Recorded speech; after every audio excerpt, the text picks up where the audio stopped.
بسم اللہ الرحمن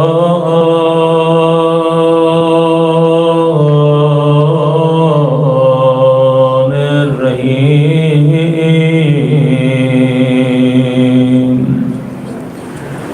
الحمد للہ رب العالمین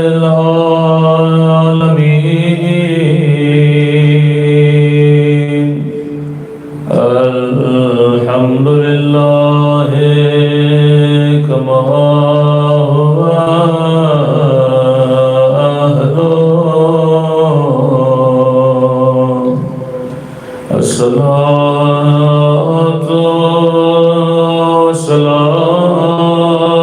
والسلام على سيد المرسلين وخاتم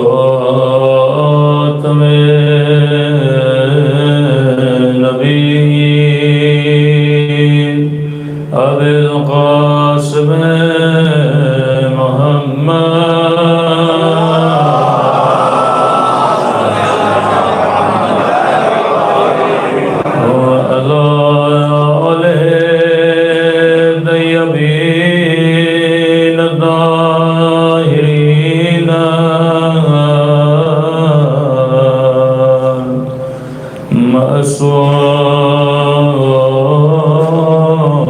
معصومين سمل کے دعا امام زمان اللہم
بسم اللہ الرحمن الرحیم رب اشرح لی صدری ویسر لی امری واحلل عقدۃ من لسانی یفقهوا قولی اما بعد فقد قال سبحانہ وتعالی بسم اللہ الرحمن الرحیم اهدنا الصراط المستقیم صراط الذین انعمت علیہم صلوات پڑھیں محمد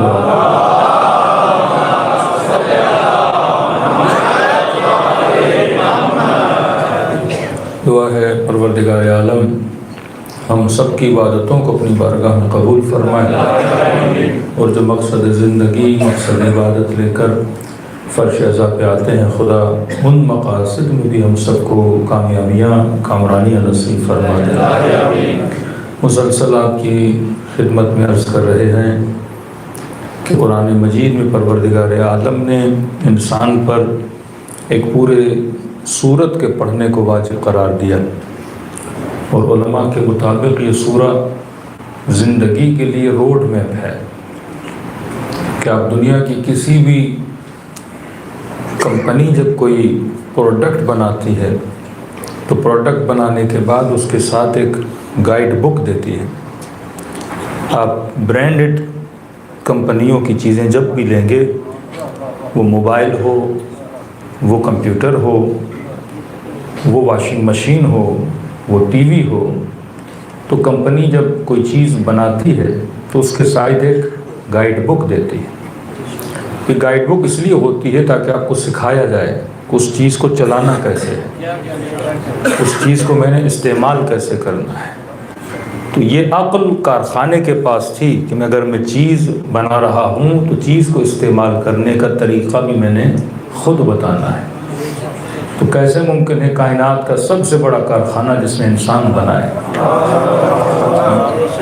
اور یہ انسان دنیا میں آ جائے، اسے پتہ ہی نہ ہو کہ میں نے جسم کو استعمال کیسے کرنا ہے، میں نے آنکھوں کو استعمال کیسے کرنا ہے، میں نے ہاتھوں کو استعمال کیسے کرنا ہے. تو اللہ پر تھا کہ ہمیں کوئی گائیڈ بک دے، کوئی گائیڈ لائن دے، جس کے ذریعے سے انسان کو پتہ تو چلے میں کائنات میں آیا کیوں ہوں، مقصد خلقت کیا تھا، میرے بننے کا مقصد کیا تھا، میرے آنے کا مقصد کیا تھا. یہ اکثر لوگ آپ دیکھتے ہیں ڈپریشن اور انزائٹیز میں چلے جاتے ہیں. اس کا سب سے بڑا ریزن یہ ہے کہ انسان زندگی کی کسی لمحے میں بھول جاتا ہے کہ یہاں میرے آنے کا مقصد کیا تھا. جب غلط مقصد پہ چل پڑتا ہے تو پھر انسان نادانیوں میں چلا جاتا ہے، غلطیوں میں چلا جاتا ہے، وہاں انسان پریشانیوں کا شکار ہو جاتا ہے. لیکن جسے مقصد کا پتہ ہو وہ ساری قربانیاں دینے کے بعد بھی مطمئن کا مطمئن رہتا ہے. اور جسے آواز آتی یا ایھا النفس المطمئنہ ارجعی الی ربک راضیۃ مرضیہ، اے نفس مطمئن اپنے رب کی طرف پلٹ کے واپس آ جا. جس انسان کو زندگی کا مقصد پتہ ہو تو یہ ممکن نہیں کہ دنیا کا کوئی کارخانہ پروڈکٹ بنائے ساتھ میں کوئی گائیڈ بک نہ دے. تو شاید بچے آپ سے پوچھیں کہ ہمیں جس نے بنایا کیا وہ گائیڈ بک نہیں دے گا؟ تو اس نے گائیڈ بک بھی دی، اور اس گائیڈ بک کا نام ہے قرآن کریم.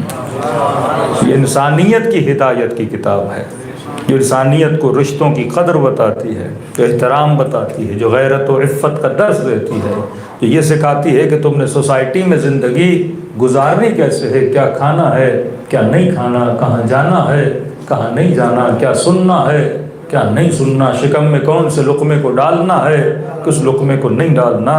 تو ہر شے یہ کتاب انسان کو بتا دیتی ہے. تو جس نے ہمیں بنایا اس نے ہمیں گائیڈ بک بھی عطا کر دی. اب میں نے مزاحن بعض چیزیں نکلتی ہیں تو بات سے بات نکل جاتی ہے. میں نے کہا دیکھیے اگر خدا نے گائیڈ بک دی ہے، جس طرح دنیا کی کمپنیاں آپ کو کیا دیتی ہیں، گائیڈ بک دیتی ہیں، تو شاید کوئی سوال کرے جناب خلق بھی کیا، گائیڈ بک بھی دی، پھر سارے انسان گمراہ کیوں ہوتے ہیں؟ گائیڈ لائن بھی دی، انسان کو بتایا کہ راہ ہدایت کیا ہے، راہ ضلالت کیا ہے، پھر یہ آدھی انسانیت سے زیادہ لوگ گمراہی کے اندر کیوں پڑ جاتے ہیں؟ تو میں نے کہا دیکھو جس طرح کمپنیاں گائیڈ بک دیتی ہیں تو اب ضروری نہیں ہر انسان کو گائیڈ بک پڑھنے آئے. کئی ان پڑھ لوگ ہیں ٹی وی لیتے ہیں ساتھ میں گائیڈ بک ہوتی ہے، پڑھنا نہیں آتا. کئی موبائل لے کر آتے ہیں، گائیڈ بک ہوتی ہے، پڑھنا نہیں آتا. اب کمپنی پر ہے کہ سارے لوگوں کی پرابلمس کو کیا کرے، سولو کرے نا. ایک پڑھا لکھا ہے جسے پڑھنا آتا ہے، ایک آدمی موبائل یوز کر رہا ہے اسے پڑھنا ہی نہیں آتا. تو پھر کمپنی پر تھا کہ گائیڈ بک بھی دے اور ہیلپ لائن بھی دے. یہ نہیں ہو سکتا کہ وہ گائیڈ بک دے اور ساتھ میں ہیلپ لائن نہ دے. ہیلپ لائن کا مطلب کوئی ایسا بندہ جسے اس گائیڈ بک کا سارا علم ہے.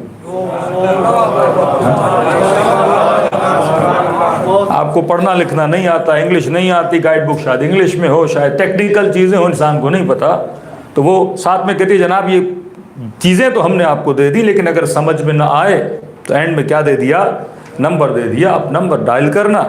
کمپنی نے کچھ افراد کو تیار کیا ہوا ہے جن کو ساری گائیڈ لائن یاد ہے. آپ صرف ٹیلی فون کرو گے، اس سے پوچھو کہ جناب یہ چیز سمجھ میں نہیں آ رہی، وہ آپ کو بتا دیں گے.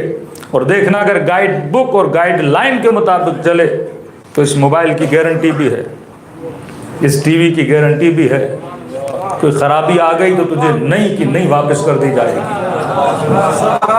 یہ جنت کیا ہے، گارنٹی ہے. یہ اللہ کے فرمان پہ عمل کرنا کیا ہے، گارنٹی ہے. کہ ہمارے مطابق اور ہماری کہی ہوئی چیزوں پہ چلو گے تو ہم تجھے کیا دیتے ہیں، گارنٹی دیتے ہیں. اگر ہمارے ہیلپر کے پاس گئے اور صحیح گائیڈنس لی تو تمہیں کیا ملے گی، گارنٹی بھی ملے گی. اب ہو سکتا ہے اگلا سوال آپ کا بچہ یہ کرے کہ بات تو بڑی عقلانی ہے کہ گائیڈ بک بھی ملی، ہیلپ لائن بھی ملی، تو جب امت کے پاس اتنا کچھ تھا تو پھر بھی امت گمراہی میں کیوں پڑی؟ کہ جس کے پاس گائیڈ بک بھی موجود ہے، ہیلپ لائن بھی موجود ہے، کہ پھر امت گمراہی میں کیوں پڑی؟ میں نے کہا گمراہی میں اس لیے کہ اگر آپ کا موبائل ہو آئی فون کا، نمبر ملا ہو سیمسنگ کا، تو انسان کو کبھی ہدایت، میں نے کہا آدھی قوم رونگ نمبر ملا رہی تھی، جو ہیلپ لائن اور ہیلپر خدا نے دیے تھے کبھی ان کے در پہ امت گئی ہی نہیں۔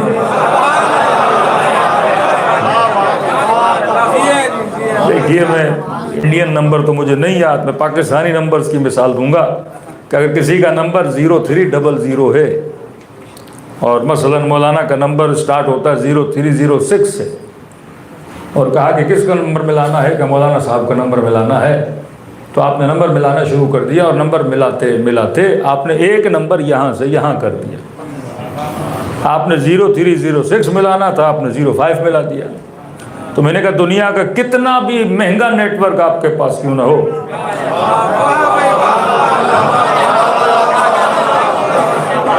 کتنا بھی مہنگا نیٹ ورک کیوں نہ ہو، لیکن ایک نمبر یہاں سے وہاں کرو گے، تجھے مولوی نہیں ملتا، تو پہلے کو چوتھے پہ رکھے گا، تجھے خدا کہاں سے ملے گا؟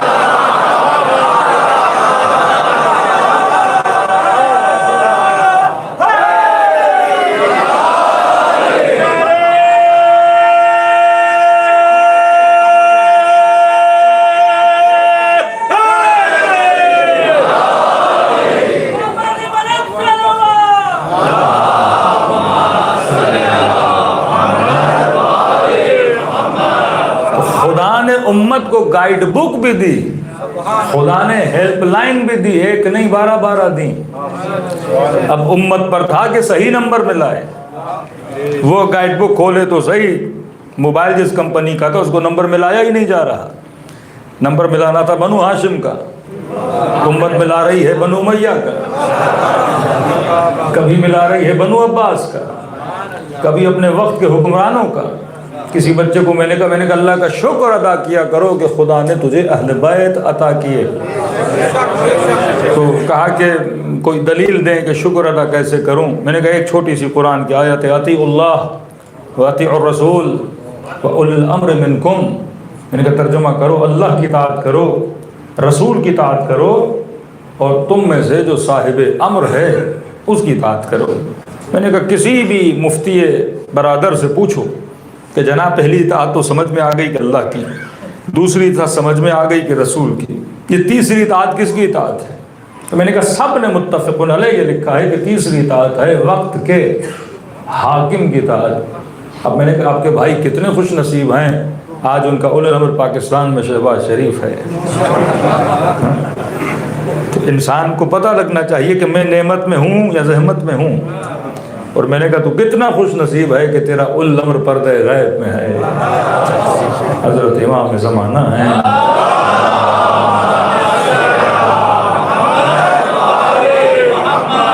دیکھیے ایک غلط گائیڈ لائن دینے کی وجہ سے پوری امت کا اساس بگڑ گیا۔ یزید جیسوں کو اول الامر مان لیا، بنو امیہ جیسوں کو اول الامر مان لیا، غلط گائیڈ لائن لینے کی وجہ سے قاتل حسین بنے۔ قاضی شرح نے اسی آیت کی تشریح کی بنیاد پہ لکھا کہ وقت کا حاکم اول الامر ہے، اور اول الامر کی اطاعت امت پر کیا ہے؟ واجب ہے، اور حسین کس کے مقابلے میں آئے؟ اول الامر کے مقابلے میں، لہذا قتل حسین کیا ہے؟ جائز ہے۔ ایک غلط گائیڈ لائن انسان کو کہاں سے کہاں تک لے کر جاتی ہے، کیونکہ سینکڑوں حدیثیں ہیں رسول خدا کی اطاعت اول الامر میں کہ امت پر اول الامر کی اطاعت واجب ہے، اور اگر اول الامر کے مقابلے میں اگر کوئی آ جائے، کوئی بھی ہو، اس کا قتل کیا ہے؟ جائز ہے۔ بس چیزوں کو مس پلیس کرنا ہے آپ نے۔ وہاں مقصد یہ تھا کوئی علی کے مقابلے میں آئے، کوئی حسن کے مقابلے میں آئے، کوئی حسین کے مقابلے میں آئے، انہوں نے جگہ کو بدل دیا۔ اول الامر کبھی یزید کو بنا دیا، کبھی مامون کو بنا دیا، کبھی ہارون کو بنا دیا، مختلف حاکموں کو صاحب امر بناتے رہے، اور انہوں نے اس آیت سے استفادہ یہ لیا کہ جو ہمارے مقابلے میں آئے گا وہ چاہے نواز رسول ہی کیوں نہ ہو، اس کا قتل کیا ہے؟ جائز ہے۔ جب آپ سنتے ہو قاضی شرح، قاضی کا مطلب یہ جج تھا، یہ فتوے دیتا تھا، اور اگر اس نے امام حسین کے خلاف فتویٰ دیا کہ حسین واجب القتل والعیاذ باللہ، تو یہ اپنی ہوا سے فتویٰ نہیں نکال رہا تھا، یہ استدلال کے بیس پہ کیا دے رہا تھا؟ فتویٰ دے رہا تھا۔ رسول کی حدیثوں کو اکٹھا کر کے، قرآن کی آیتوں کو پڑھ کے اس نے فتویٰ دیا کہ قرآن میں ہے کہ صاحب امر کا مطلب یہ ہے صاحب حکومت، جس کے پاس تخت ہے، جس کے پاس تاج ہے، جس کے پاس پاور ہے، اس کی اطاعت ہمارے اوپر کیا ہے؟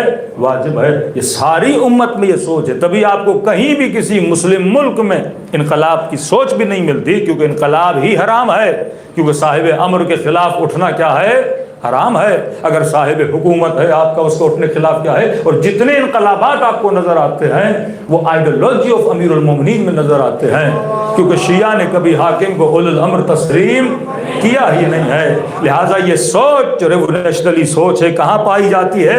مکتب اہل بیت کے چاہنے والوں میں، وہ چاہے یمن کا ہو، وہ چاہے ایران کا ہو، وہ چاہے عراق کا ہو۔ ان کے اندر سوچ کیوں ہے؟ کیونکہ یہ آئیڈیالوجی آف ابا عبداللہ حسین پہ چلنے والے ہیں۔ تو ایک فکر یہاں سے وہاں گئی، انسان کی پوری زندگی تباہ ہو جاتی ہے، اس کے پورے دین کی لائن بدل جاتی ہے۔ تو اللہ پر تھا کہ انسان کو خلق کرے اور انسان کو گائیڈ لائن بھی دے اور انسان کو ہیلپ لائن بھی دے، اور اللہ کا شکر ہے کہ آپ کے پاس وہ گائیڈ بک بھی ہے اور صحیح ہیلپر بھی آپ کے پاس موجود ہیں۔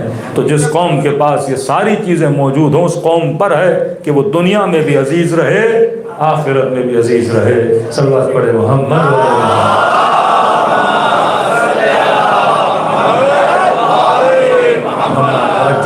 ایک غلط سوچ انسان کی زندگی کو بدل دیتی ہے۔ کتنے فتوے لگائے گئے کہ فلاں کافر ہے، فلاں مشرک ہے، ایک غلط تفسیر کی وجہ سے، ایک ایاک نعبد نہ سمجھنے کی وجہ سے، ایک ایاک نستعین نہ سمجھنے کی وجہ سے۔ حالانکہ اتنا صراحتاً خدا بتا رہا ہے، کوئی صاحب عقل ہونا چاہیے کہ جب خدا یہ کہے کہ مدد مجھ ہی سے مانگو، تو انسان کو سوچنا چاہیے کیا یہ پاسبل ہے؟ اور جب ایک چیز پاسبل ہے ہی نہیں تو خدا مجھے بول کیسے سکتا ہے؟ بچہ پیدا ہو تو محتاج ہی محتاج ہے، آپ کسی جگہ پہ کام کرتے ہو تو اپنے باس کا محتاج ہو، انسان کبھی گاڑی کا محتاج ہے، انسان سردی کے لیے، گرمی کے لیے اے سی کا محتاج ہے، سردی کے لیے ہیٹر کا محتاج ہے، کھانے پینے کے لیے سبزیوں اور پھلوں کا محتاج ہے۔ یہ جینے کے لیے احتیاج میں رہتا ہے، اور عالم اسباب بنایا ہی خدا نے ہے۔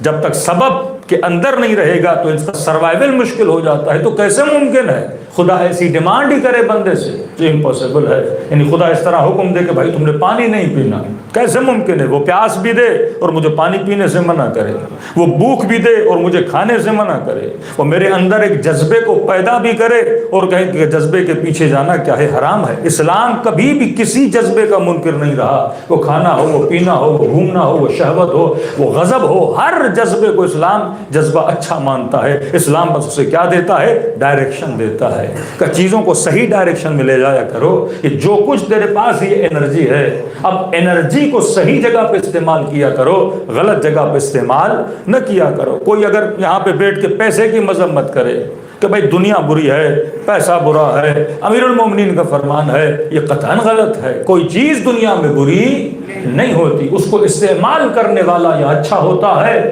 یا برا ہوتا ہے۔ یہی پیسہ ہے، اس سے مجلس حسین کرا سکتے ہو، اسے 4 یتیموں کی مدد کر سکتے ہو، اسی پیسے کے ذریعے سے زیارت کربلا میں جا سکتے ہو، اسی پیسے کے ذریعے سے حج و عمرہ کر سکتے ہو۔ اب یہ تیرے اوپر ہے، تو پیسہ نیاز حسین پہ لگا رہا ہے یا کسی حرام نشے پہ لگا رہا ہے۔ اختیار تیرے پاس ہے، پیسہ برا نہیں، استعمال کرنے والا برا ہوتا ہے یا اچھا ہوتا ہے۔ مٹیریل خدا تجھے دے رہا ہے، لیکن اس مٹیریل سے تو بنا کیا رہا ہے؟ آپ کو مٹی دی، اب اس مٹی اور اینٹوں سے کیا تو اللہ کا گھر بناتا ہے یا جہاں جا کے کوئی شراب خانہ بناتا ہے؟ یہ تیرے ہاتھ میں ہے۔ قصور مٹی کا نہیں، قصور بنانے والے کا ہے کہ تو کرتا کیا ہے۔ خدا نے تجھے انرجی دی ہے، وہ غضب کی صورت میں بھی ہے، وہ شہوت کی صورت میں بھی ہے، وہ ہنگر کی صورت میں بھی ہے، مختلف صورتیں ہیں تیرے وجود میں۔ اب اس چیز کو تو استعمال کہاں کر رہا ہے وہ تمہارے اوپر ہے۔ اگر صحیح راستے پہ استعمال کرے گا تو عجیب حدیث سے فرمایا شیخ فی عیالہ کالنبی فی امتہ، جو بندہ اپنے اہل و عیال کے لیے رزق حلال کی تلاش میں نکلتا ہے، رسول فرماتے اس کی مثال ایسے ہے جیسے نبی اپنی امت میں تبلیغ کے لیے باہر نکل رہا ہے۔ ایک مزدور جو اپنی محنتیں، زحمتیں، انرجیاں لگا رہا ہے رزق حلال میں. فرمایا ایک مزدور جب رسول کے پاس آیا، مزدور تھا، لوگوں کے گھر بناتا تھا، جب رسول کے پاس آیا تو بدن سے پسینہ بہ رہا تھا، ناخنوں پہ مٹی لگی ہوئی تھی.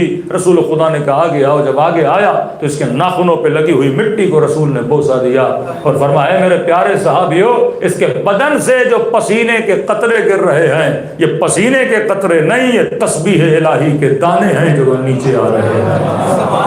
تسبیح صرف یہ نہیں کہ ہاتھ پہ تسبیح اٹھا اور اللہ اللہ کہو، پریکٹیکلی اگر زندگی اور انرجیز وہاں پہ لگا رہے ہو جہاں پروردگار عالم نے کہا، تو سانس لینا بھی عبادت ہے، رات کو سونا بھی عبادت ہے، قدم اٹھانا بھی عبادت ہے. عبادت صرف یہ 17 رکعت نماز کا نام نہیں، عبادت اس طرح سے زندگی گزارنا جس طرح سے خدا کو پسند ہے. رضا نہ رضا اللہ، ہماری رضایت میں کس کی رضایت ہے؟ خدا کی رضایت ہے. تو اگر 1 گھنٹہ مجلس حسین میں آؤ اور جناب سیدہ کو راضی کرو تو ان کی رضایت میں کس کی رضایت ہے؟ خدا کی رضایت ہے. کہ صبح سے شام تک ہم اہل بیت کو راضی کیوں کرتے ہیں؟ کیونکہ ہمیں بتایا گیا کہ ان کی ہی رضایت میں کس کی رضایت ہے؟ خدا کی رضایت ہے. تو انسان کی فکر بدل جاتی ہے اگر انسان کو صحیح گائیڈ لائن مل جائے، اگر انسان کو صحیح ہیلپر مل جائے. تو خدا نے انسان کو گائیڈ لائن دی ہے، لیکن ضرورت اس بات کی انسان اس گائیڈ لائن کو پڑھے اور سوچے اور غور و فکر کرے. چھوٹا سا غلط عقل کا استعمال نہ کرنا، ایسے ترجمے، ایسی تفسیریں کرو جو معاشرے میں پریکٹیکل بھی ہوں. تو پتہ چلا کہ یہاں مدد سے مراد وہ نہیں ہے جو ہم سمجھ بیٹھے تھے، کیونکہ وہ مانگو نہ مانگو خدا تو مدد کرتا ہے. تو یہاں مدد کوئی خاص مدد ہے جو مانگنے سے ملتی ہے. فرمائے وہ کیا ہے؟ آگے خود خدا نے کہا کہ کہو اہدنا الصراط المستقیم. یہ مدد در ہدایت ہے. ہدایت میں اللہ سے تم نے مدد مانگنی ہے. طالب ہدایت بنو گے تو خدا کیا عطا کرے گا؟ ہدایت دے گا. کچھ علماء نے اس طرح سے ترجمہ کیا کہ ایاک نعبد، اے خدا میں تیری ہی عبادت کرتا ہوں. ایاک نستعین، واو عاطفہ بول دیا اس کو، مطلب پچھلے جملے کو اگلا جملہ آپس میں کیا کر رہا ہے؟ جوڑ رہا ہے. کہ خدا میں تیری ہی عبادت کرتا ہوں اور اس عبادت میں تجھ ہی سے مدد مانگتا ہوں.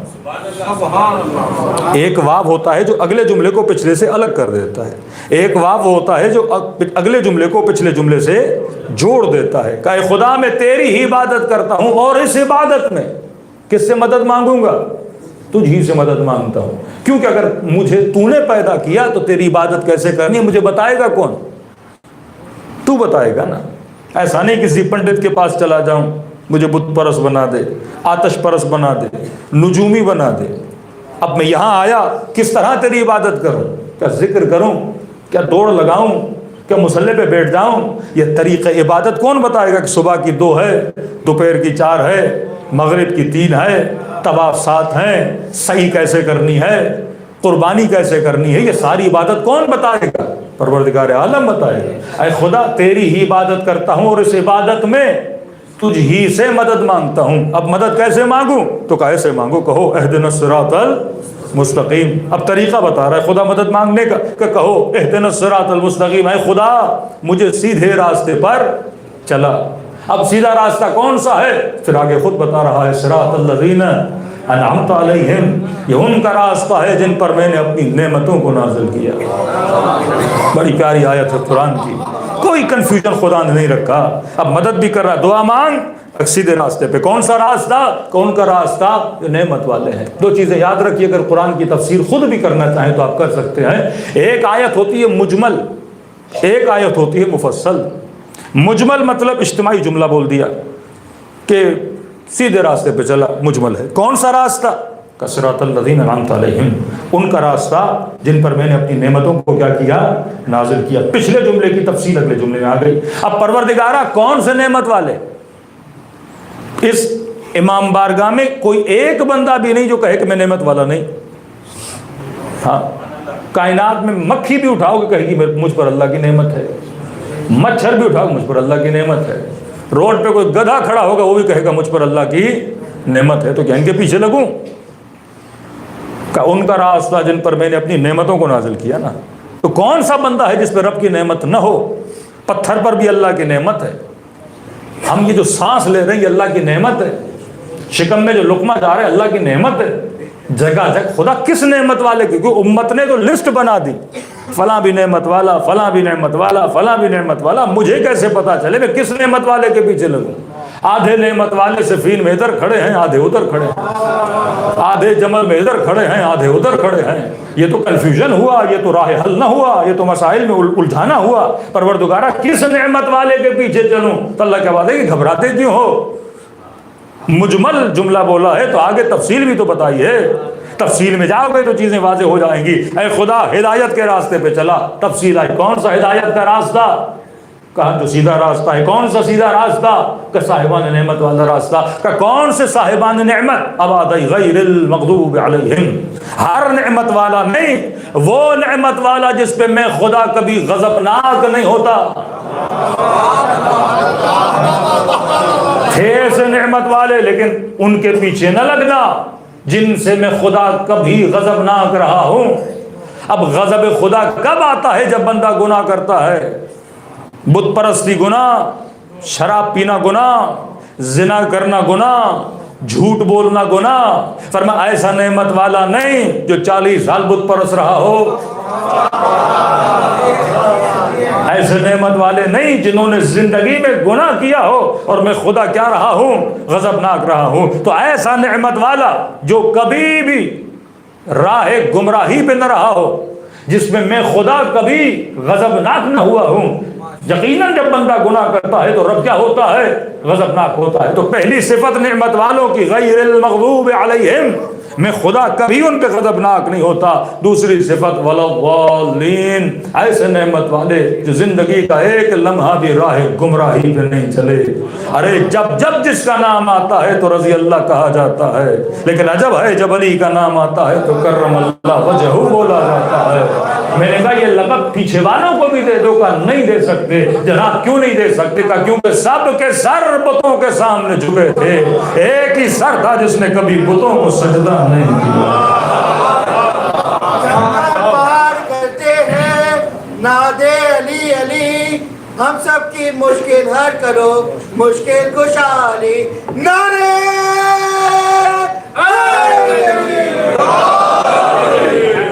اس سے اور گائیڈ لائن خدا کیا دے کہ ہدایت بھی میں دیتا ہوں، راستہ بھی میں دکھاتا ہوں، نعمت والوں کا میں بتا رہا ہوں، اور 2 صفات ان کی بتا دیں۔ کبھی خدا ان پہ غضبناک نہیں ہوتا، مطلب یہ نعمت والے اہل غضب نہیں ہیں، یہ نعمت والے وہ ہیں جو ضالین نہیں ہیں، کبھی گمراہ نہیں رہے۔ اور جب قرآن میں ڈھونڈتے ڈھونڈتے ایسوں کو ڈھونڈو گے تو ایک آیت ملے گی، آواز آئے گی، انما یرید اللہ یذہب عنکم الرجس اہل البیت ویطہرکم تطہیرا۔ کچھ ایسے ہیں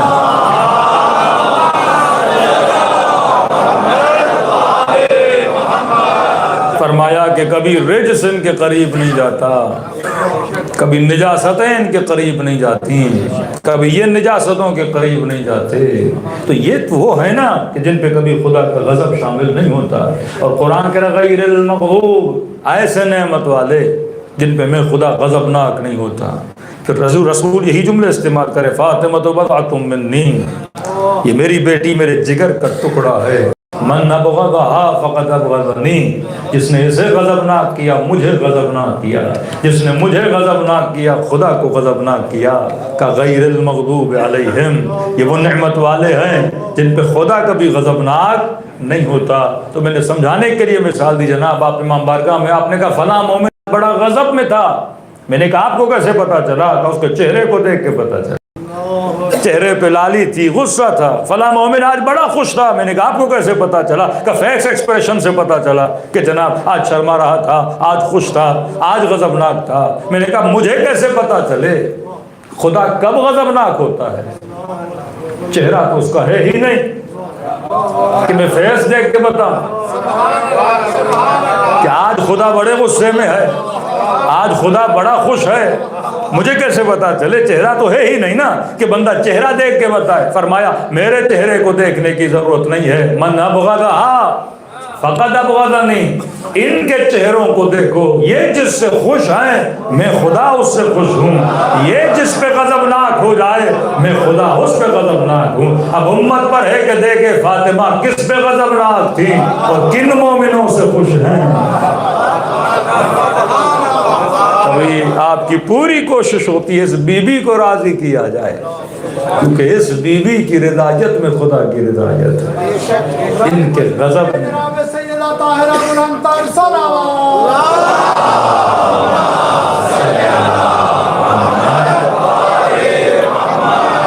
ایک حدیث نہیں سینکڑوں حدیث ہیں کہ فرمایا علی کے چہرے کو دیکھنا عبادت ہے، اس کے ذکر کو کرنا عبادت ہے۔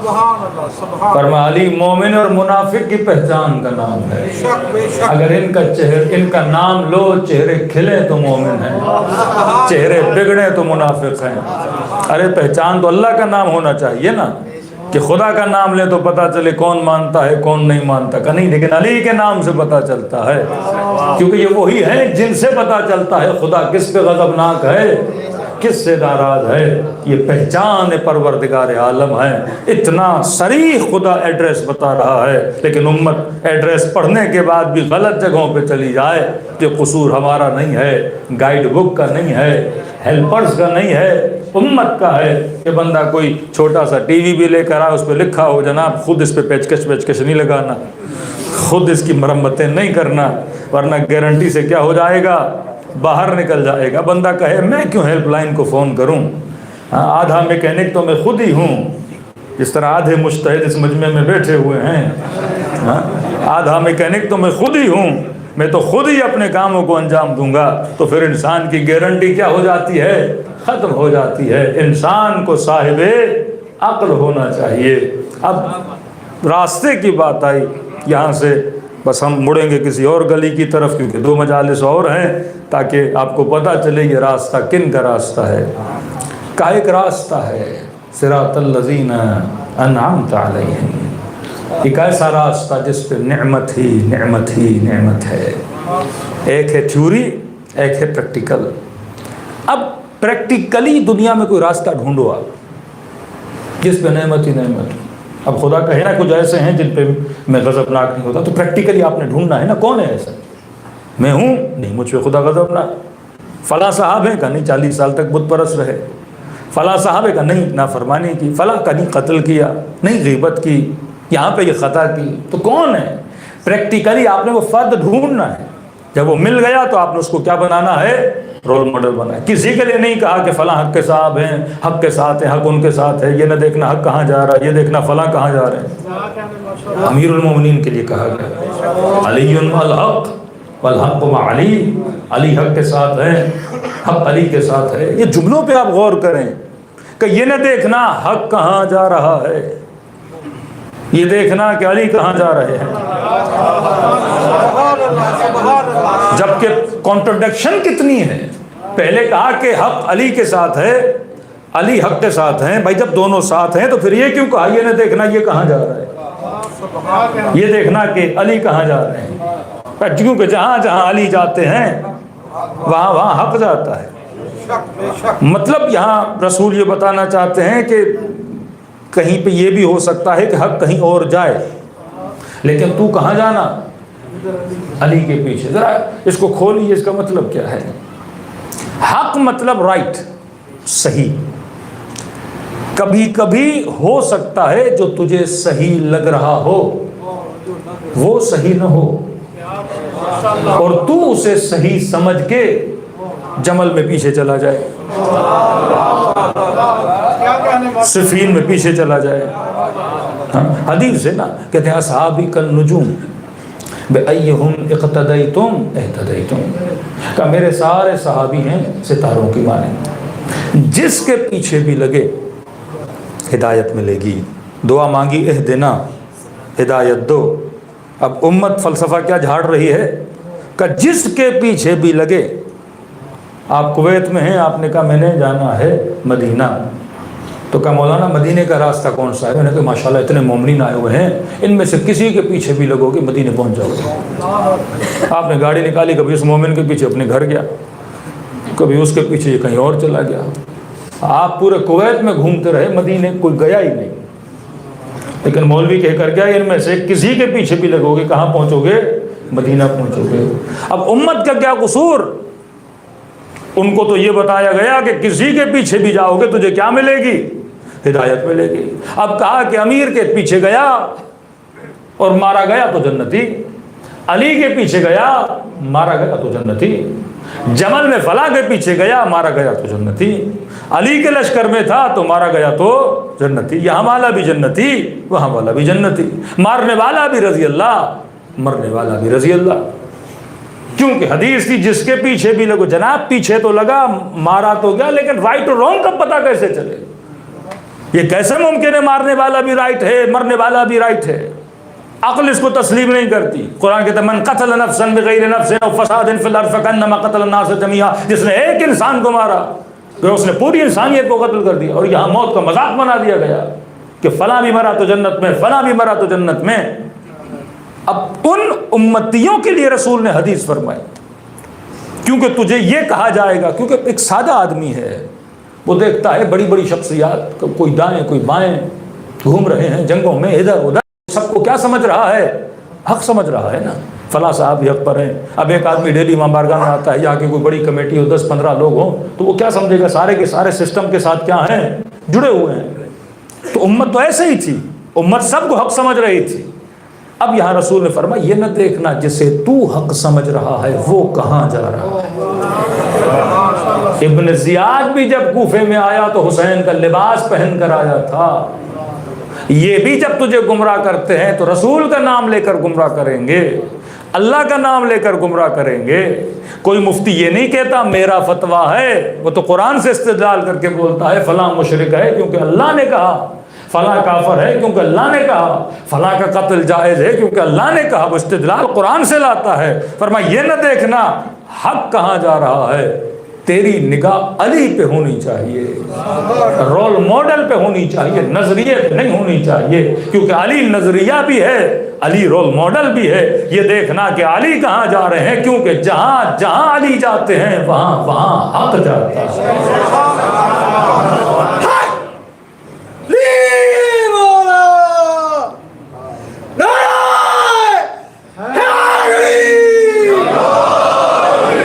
الحسن والحسین یہ دونوں میرے بچے امام ہیں، چاہے کھڑے رہیں تب بھی امام ہیں، چاہے بیٹھے رہیں تب بھی امام ہیں۔ یہ تیرے ماڈل ہیں، ان کے دامن کو تھامو گے دنیا میں بھی کامیاب رہو گے، آخرت میں بھی کامیاب رہو گے۔ تو ایک ہے تھیوری، ایک ہے فزیکل۔ اب آتے فزیکل کی طرف کا ایک راستہ ہے جس پہ نعمت ہی نعمت ہے۔ میں نے کہا چیلنج ہے پوری دنیا کو، ہیومن رائٹس کی باتیں کرنے والے، انسانیت کی خدمت کی باتیں کرنے والے، سب کو چیلنج ہے جناب۔ امریکہ سے کینیڈا سے لے کے آسٹریلیا سے یو کے اور یورپ گھوم لو، پورا افریقہ چھان مارو، مجھے بتاؤ دنیا کا کوئی ایک راستہ، زیادہ نہیں 2 کلومیٹر کا راستہ دکھا دو جس پہ نعمت ہی نعمت ہو۔ واللہ پوری دنیا گھوم لو گے تجھے 2 تو کیا 1 کلومیٹر کا بھی راستہ نہیں ملے گا جس پہ نعمت ہی نعمت ہو۔ لیکن آؤ علی کے چاہنے والوں کے پاس، تجھے 80 کلومیٹر کا راستہ دکھا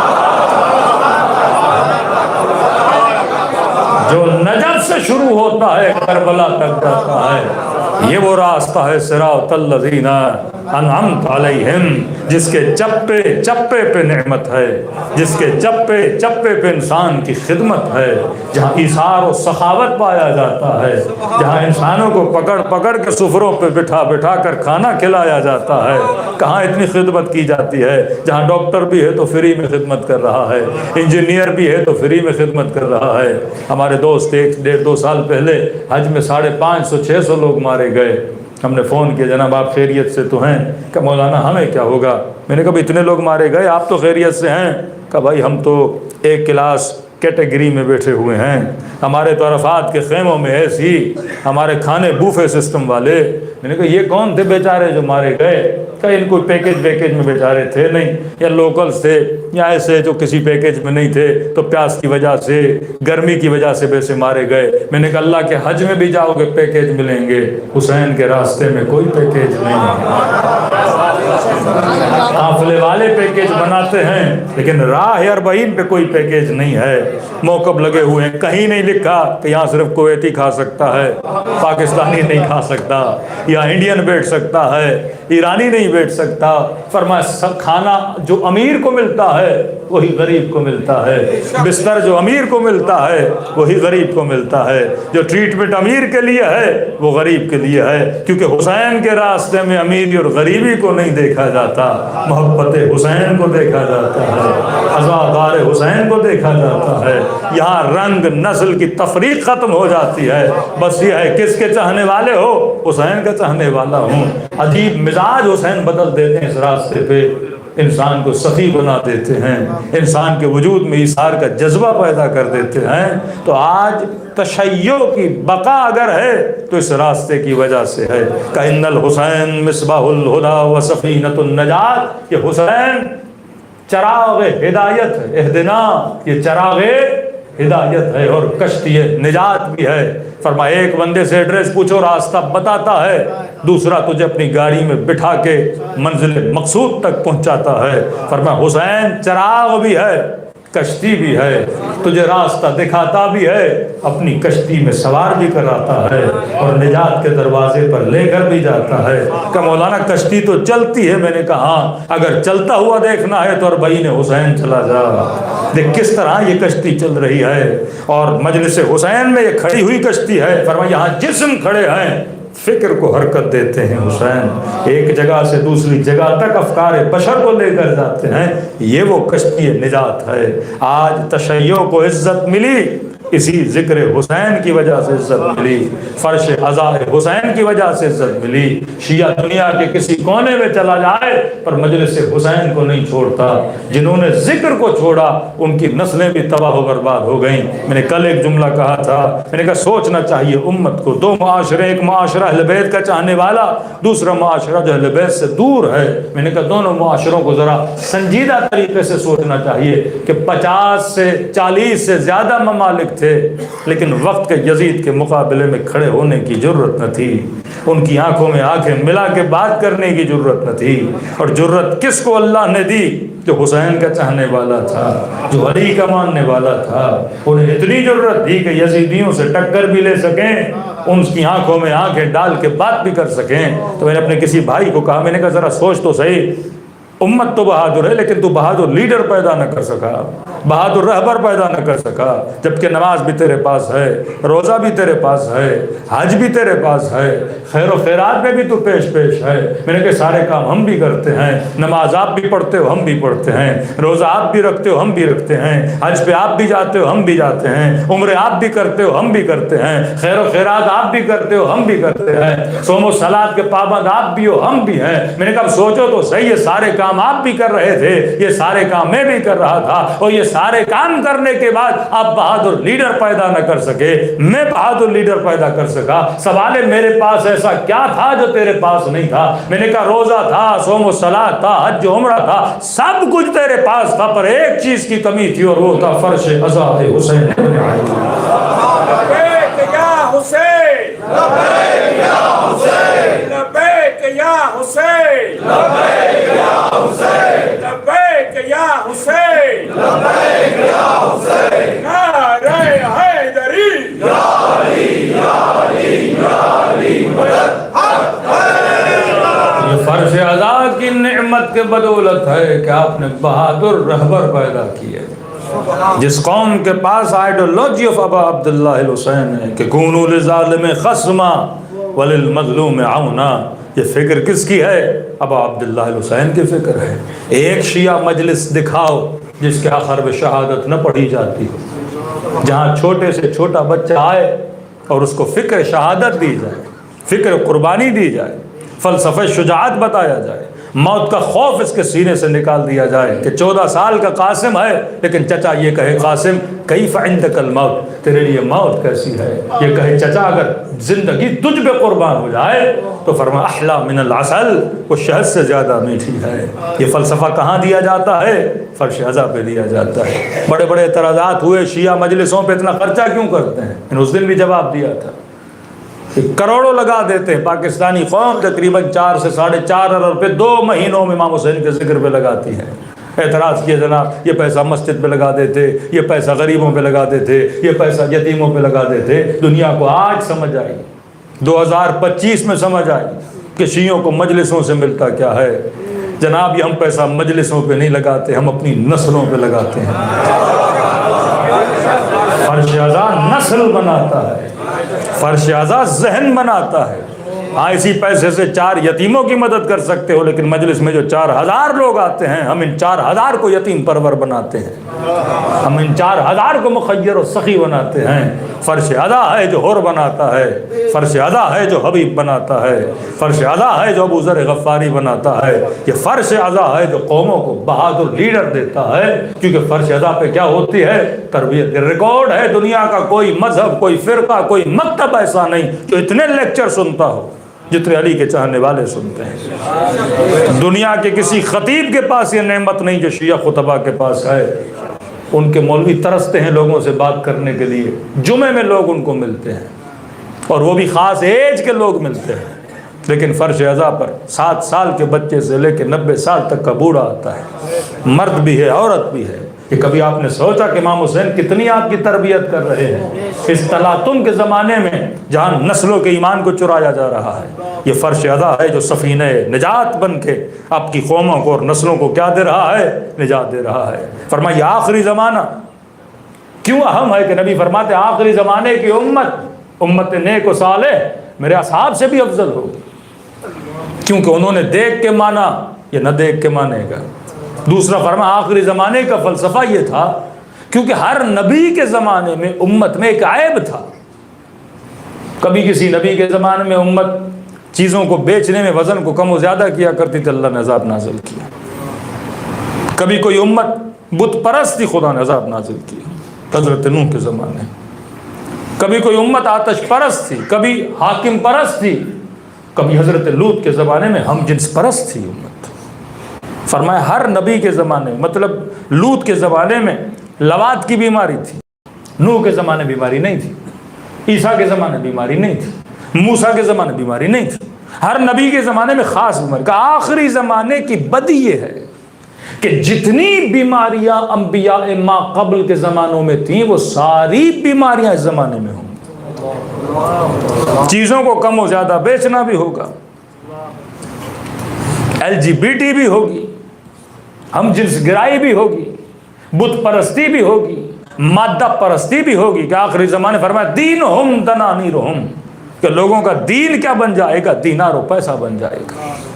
ہمتہم بطونہم, ان کی ہمتیں ارادے کیا بن جائیں گی, شکم بن جائیں گی. مطلب صبح سے شام تک ہم غم یہ ہوگا کہ رات کا کھانا کیا کھانا ہے. مہینوں کے مہینے پلاننگ ہوگی کہ فلاں ہوٹل پہ جا کے ہم نے کون سا کھانا کھانا ہے. اس کی زندگی پیٹ پر, اور دین اس کا سکہ بن جائے گا. دین کا مطلب کیا, حسین نے دین کے لیے جان دی, دین کے لیے جان لی. یہ دین ہے جس پہ جان دی بھی جا سکتی ہے, جان لی بھی جا سکتی ہے. اور فرمایا اس کا دین پیسہ بن جائے گا. یہ پیسے کے لیے جان دے گا بھی, پیسے کے لیے جان لے گا بھی. یہ اسلحہ کیا ہے, پیسہ ہے. 500 ملین کا اسلحہ بیچا جاتا ہے.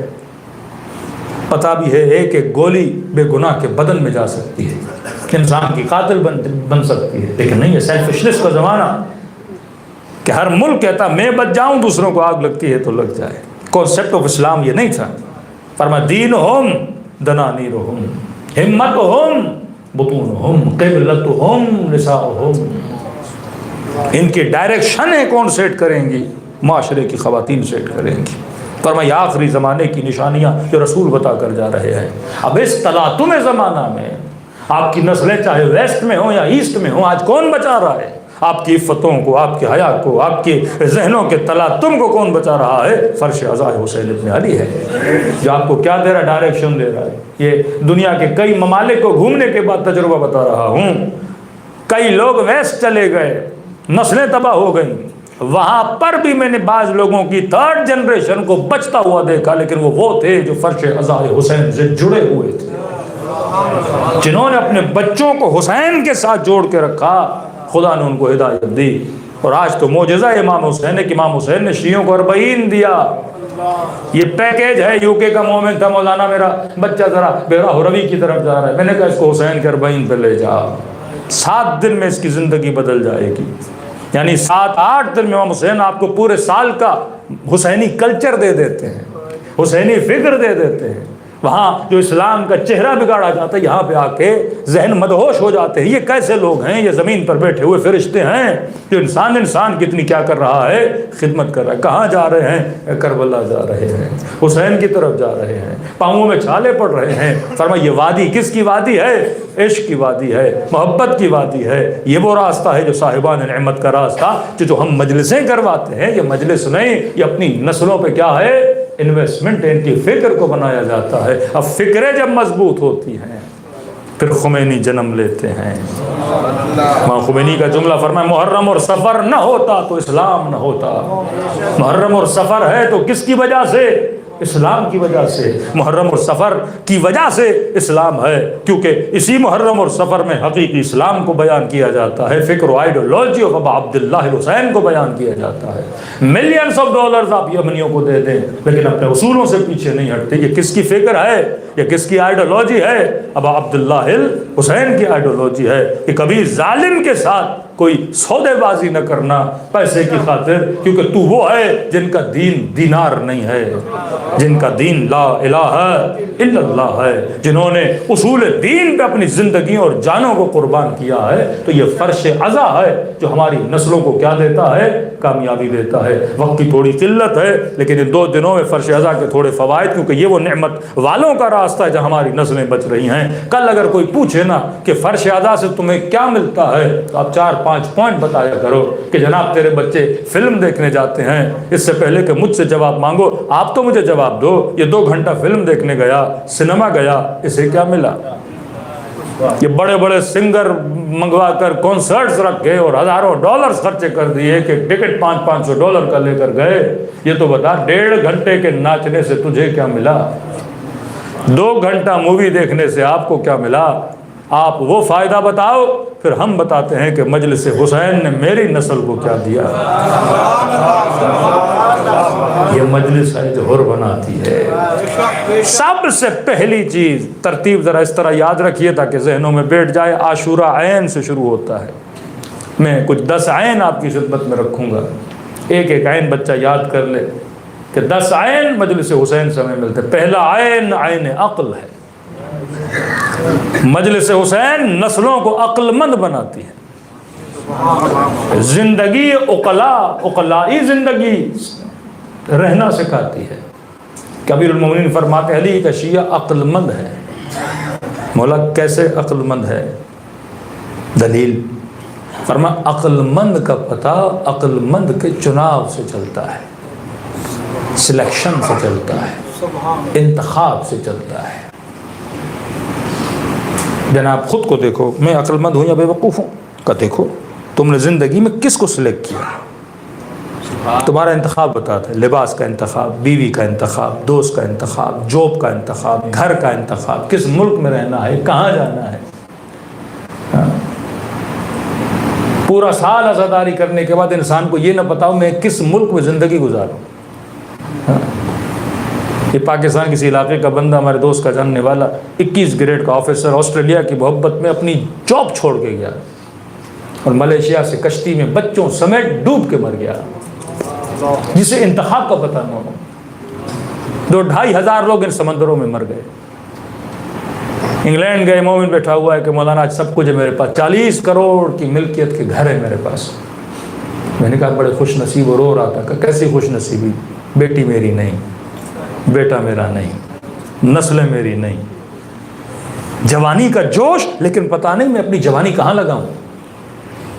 4 لوگوں کو وہاں جاتے ہوئے دیکھتا ہے، مایوس ہو جاتا ہے، میں نے کیا کیا، میں نے کیا۔ بھائی تو نے نسلیں بچائی ہیں تو اپنی نسلوں پہ توجہ دے، جو خدا نے تجھے دیا ہے اس پہ کیا ادا کر، رب کا شکر ادا کر۔ یہ دنیا کی صرف رنگینیاں، 4 مورگیج کے گھر اور گاڑیوں کو دیکھ کر، اپنے مولا فرماتے امیر کے بڑے گھر کو دیکھ کر اپنی چھوٹی جھوپڑی کو تباہ نہ کیا کر۔ کہ فلاں کا اتنا بڑا گھر ہے، اپنی جھوپڑی کو بھول جائے. پرائورٹیز کو سمجھا کر. پیسہ صرف نہیں ہوتا کامیابی، گاڑی صرف نہیں ہوتی کامیابی. آپ نے محنت کی، آپ نے کیا بچائی؟ نسل بچائی. ہو سکتا ہے جو مڈل ایسٹ کے کنٹریز میں رہتے ہیں وہ سمجھے بھائی ہم نے کیا بنایا، نیشنلٹی بھی نہیں ملی، 20 سال گزر گئے، 25 سال گزر گئے، 30 سال گزر گئے، میرا فلاں کزن، میرا فلاں دوست کوئی آسٹریلیا چلا گیا، کوئی کینیڈا چلا گیا، کوئی یو کے چلا گیا، نیشنلٹیز مل گئی، مولانا بچے برٹش بھی بن گئے. بھائی بچوں کا حال بھی تو جا کے دیکھ، نسلوں کا حال بھی تو جا کے دیکھ. تو نے ان ملکوں میں رہتے ہوئے اپنے بچوں کا ایمان تو بچایا، اپنی نسلوں کا محبت اہل بیت تو بچائی، ان کے اندر کلچر آف اسلام تو لایا، ان کی وجود کو، ان کی بنیادوں کو آپ نے مضبوط تو کیا. ہاں وہ انسان بڑا بیکار انسان ہے جو ان ملکوں میں بھی رہے اور اپنی نسلوں کو بچا، وہ پھر آپ کی عدم توجہ ہے. تو وہ پھر اگر توجہ نہ دینے کے بعد تیرا بچہ یہاں ایسا ہے، سوچو وہاں جاتے تو کیسا ہوتا. وہاں تو اور 4 قدم آپ کی نسلیں کیا ہو جاتی، گمراہ ہو. یا کم از کم اتنا تو پتا ہے کہ بچہ ملحد نہیں بنے گا، کافر نہیں بنے گا، شرابی کبابی نہیں بنے گا. انسان کو سوچنا چاہیے. عجیب حدیث ہے، فرمایا مسلم معاشرے میں رہنا عبادت ہے. مطلب نماز پڑھو نہ پڑھو یہ الگ چیز ہے، رہنا، صرف رہنا کیا ہے، عبادت ہے. کیونکہ زمین مسلمانوں کی ہے، اذانیں دی جاتی ہیں. آپ کو پتا ہے میرے 40 گھر جو میرے ہمسائے میں ہیں سارے مسلمان ہیں، آگے بھی مسلمان، پیچھے بھی مسلمان، دائیں بھی مسلمان، بائیں بھی مسلمان. اور وہاں آپ جاؤ گے 40 کے 40 گھروں میں شراب پی جا رہی ہے. آگے بھی زنا ہے، رائٹ میں بھی زنا ہے، لیفٹ میں بھی زنا ہے، ادھر بھی شراب نوشی ہے، ادھر بھی شراب نوشی ہے. انسان کو سوچنا چاہیے. موصوف فرماتے ہیں عقل مند کا پتہ، عقل مند کا انتخاب. صرف 60 سال 70 سال کی زندگی کن چکروں میں پڑ گئے ہو؟ سوچو تو صحیح کہ اصل تمہاری دولت کیا ہے، تمہاری نسل ہے. اصل تمہاری قیمت کیا ہے، پروردگار عالم نے تمہیں دی ہے، وہ تمہارا ایمان ہے، اس کو بچاؤ. ہاں مولانا کیا جب جاؤ کماؤ پیسے بناؤ، پھر ان ملکوں میں واپس آؤ جہاں تم اپنی نسلوں کو کیا کر سکتے ہو، بچا سکتے ہو. سروائیول، نسل کا سروائیول بڑا اہم ہے. وہاں پہ آپ جاؤ گے کئی ایسے نیم پڑھو گے آخر میں خان لگا ہے یا کوئی مسلم آخر میں اینڈ آتا ہے، دیکھنے والے کو پتہ نہیں کہ مسلمان ہے کہ نہیں ہے. ان سے پوچھو کون ہو، کہیں گے ہاں ہمارا دادا تھا، ہمارا پردادا تھا جو یہاں پہ آیا تھا، 70s میں آئے تھے، 80s میں آئے تھے. وہاں لیبنیز کی نسلیں جا کے دیکھو گے، دوسروں کی نسلیں جا کے دیکھو گے تو انسان کو سوچنا چاہیے. فرمایا عقل مند کا پتہ، امیر فرماتے فرش ازا کیا دیتا ہے، عقل دیتا ہے. عقل مند کا پتہ اس کے انتخاب سے چلتا ہے. اور فرمایا علی والے عقل مند کا مولا کیوں کا، کیونکہ انہوں نے علی کو اپنا امام چنا. بہتر سے بہتر چناؤ عقل مند کی نشانی ہے. اور یہ فرش ازا ہمیں سکھاتا ہے کہ محبت اس سے کرنا جو لائق محبت ہو، نفرت اس سے کرنا جو لائق نفرت ہو. ہمارے ہاں کنفیوژن نہیں ہے محبتوں میں، بحث لمبی ہے، کنفیوژن نہیں ہے محبتوں میں. حسین نے آپ کی محبتوں کو کلیئر کر دیا. ہم نہیں کہتے مرنے والا رضی اللہ، مارنے والا رضی اللہ. یہ کنفیوژن کا شکار ہیں. کسی بھی فرش ازا پہ حسینی بچے کو اٹھاؤ، 6-7 سال کا بچہ اٹھاؤ، صرف اتنا پوچھو یزید پہ لعنت کرنی چاہیے کہ نہیں. میں نے کہا تو پوچھے گا وہ 3 لعنتیں بھیج کے بتائے گا. اتنا کلیئر کانسیپٹ ہے اس کا کہ یزید پہ لعنت کی جاتی ہے. یہ فرش ازا نے اس کی محبت اور نفرت کو کیا کر دیا، خالص کر دیا. کہ انی سلم لمن سالمکم حرب لمن حاربکم. انشاءاللہ باقی آئیں، کل آخری مجلس ہے، جتنے بیان کر سکے تو کریں گے. دوسری بڑی نعمت جو خدا نے آپ کو دی وہ اشک برابا عبداللہ حسین، گریہ امام حسین. یہ کسی مسلمان کے پاس ہے ہی نہیں. کسی نے پوچھا کسی عالم سے کہ جناب امام حسین کا آنسو کرتا کیا ہے؟ کہ گناہوں کو مٹاتا ہے، گناہوں کو مٹاتا ہے. تو عرض کی کہ توبہ کا آنسو کیا کرتا ہے؟ کہ گناہوں کو مٹاتا ہے. تو کہا پھر دونوں آنسو میں فرق کیا ہوا؟ ہمارے بھائیوں کے پاس توبہ کا آنسو ہمارے پاس بھی ہے. یہ امام حسین پہ آ کے جو روتے ہیں، اگر ایک ہی چیز 2 کام کر رہی تو میں 2 کیوں رکھوں؟ اگر توبہ کا آنسو میرے گناہ مٹا رہا ہے تو امام حسین پہ کیوں رہوں؟ کہیں ایک فرق ہے. کون سا فرق ہے؟ جو کبھی کبھی کپڑے نجس ہو جاتے ہیں، دھونے سے پاک ہو جاتے ہیں. ابا نجس ہو گئی، آپ نے واشنگ مشین میں ڈالا، کیا ہو گئی؟ پاک ہو گئی.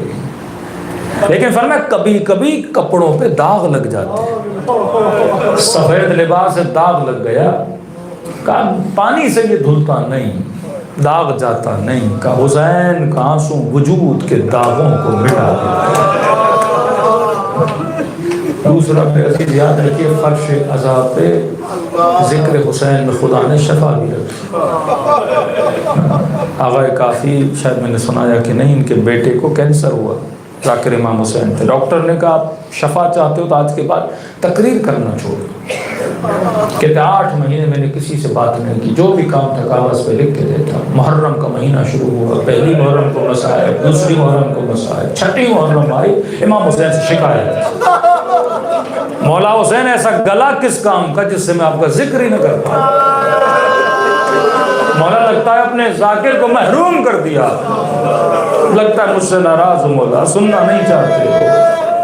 کہتا رو کے سو گیا، خواب کے عالم میں ابا عبداللہ حسین کو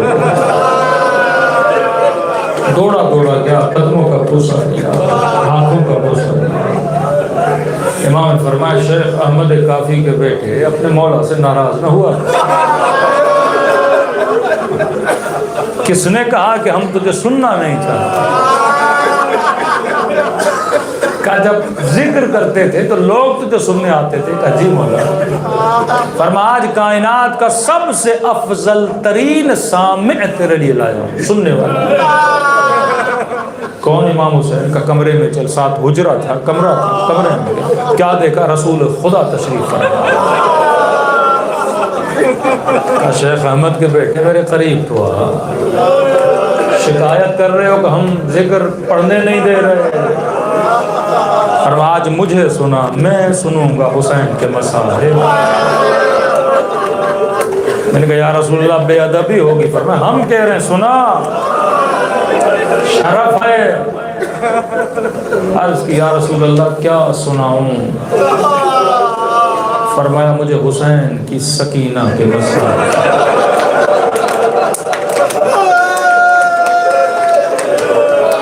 احمد کا بیٹا کہتا میں پریشان ہوا، کیا سنوں؟ کبھی امام حسین کو دیکھوں، کبھی رسول کو دیکھوں، باپ کے ہوتے ہوئے بیٹی کے مسائل کیسے کریں؟ پھر اشارہ کیا سنا، مجھے پسند ہے مسائل۔ کہتے ایک جملہ مصیبت کا پڑا، رسول غش کھا کر گر رہے، نیند سے آنکھ کھلی، زار و قطار ہو رہا تھا۔ بوڑھی ماں دوڑے دوڑے آئی، شیخ احمد کے بیٹے کیا ہوا؟ 8 مہینے کے بعد ماں سے بات کی، میں نے کہا ماں خواب میں رسول آئے تھے، امام حسین آئے تھے۔ کہا بیٹا تو بات کر رہا ہے، گلے میں تکلیف نہیں؟ کہا کوئی تکلیف نہیں۔ ہاسپٹل لے گئے، چیک اپ کروایا، جیسے اس کو کبھی کینسر تھا ہی نہیں۔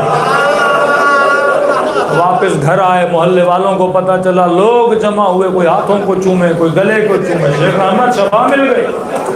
کہاں کیا ہوا تھا؟ کہ رسول نے کہا مصائب سنایا، خواب سے اٹھا۔ لوگوں نے کہا شیخ احمد کے بیٹے تو نے کیا پڑھا؟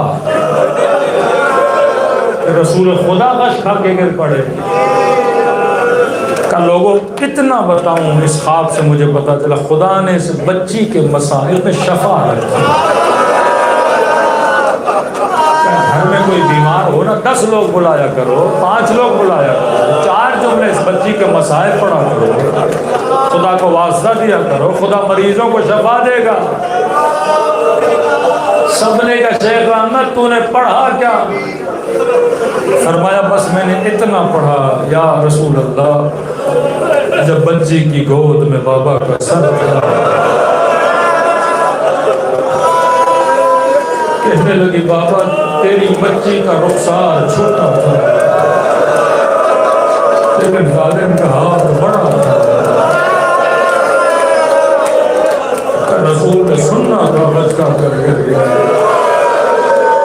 دلوں کو کربلا لینا، سلام کریں ہستیوں پہ جنہوں نے اپنا سب کچھ راہ خدا کرنا۔ السلام